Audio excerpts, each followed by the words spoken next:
এটা কোনো সাধারণ বদনা না, এই বদনাটা হলো নবাব সিরাজউদ্দৌলার ঐতিহ্য। এই বদনা আজকে নিলামে উঠবে।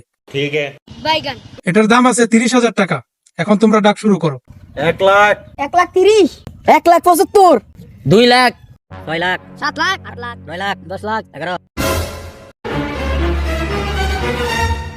লাখ 9 লাখ 10 লাখ 17 লাখ। ठीक है। জীবন ও নিলামের ডাক দেখি না, এই প্রথম যখন ডাক দিচ্ছে সবার সাথে আমি একটু তাল বাইরে দিই, দেখি কেমন লাগে।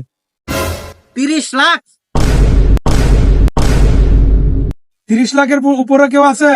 30 লাখ 1, 30 লাখ 2, 30 লাখ 3। আজকে থেকে বদনার মালিক তুমি। ভাই আমার তো টেহা নাই, আমি তো মজা করে কইছিলাম। এত কিছু বুঝি না, তুই ডাক কইছস, তোর বদনা নেমন লাগবই।